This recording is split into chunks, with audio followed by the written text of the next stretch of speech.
স্বাগতম অল স্পোর্টসে। আমি বিনয় আছি আপনাদের সাথে। আজকে জানাবো ব্রাজিলের দাপুটে জয় নিয়ে। নেইমার, ভিনিসিয়াস কিংবা রদ্রিগোর মতো তারকা ছাড়াই মাঠে নেমেছিল ব্রাজিল। অনেকেই ভেবেছিলেন হয়তো কষ্টসাধ্য হবে ম্যাচটা, কিন্তু মারাকানার গ্যালারির সাক্ষী থাকলো তারকাহীন ব্রাজিলও কতটা ভয়ঙ্কর হতে পারে। বিস্তারিত জানব রিপোর্টে।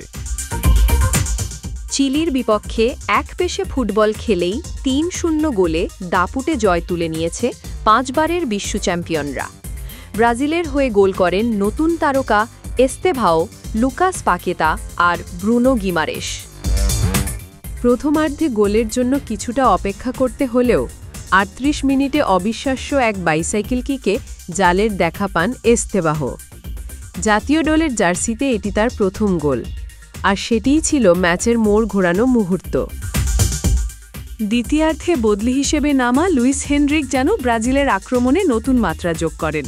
তার দুর্দান্ত ড্রিবল আর ক্রস থেকেই পাকেতার হেডে আসে দ্বিতীয় গোল। শেষ দিকে আবারও হেনরিকের ঝলক। তার শটে বল ক্রসবারে লেগে ফিরে আসলে সেটি জালে পাঠান ব্রুনো গিমারেস। তাতেই নিশ্চিত হয় ব্রাজিলের ৩-০ গোলের জয়। পরিসংখ্যান বলছে ৬৫% সময় বল দখলে রাখা ব্রাজিল নিয়েছে ২২টি শট, যার ৮টি লক্ষ্যে।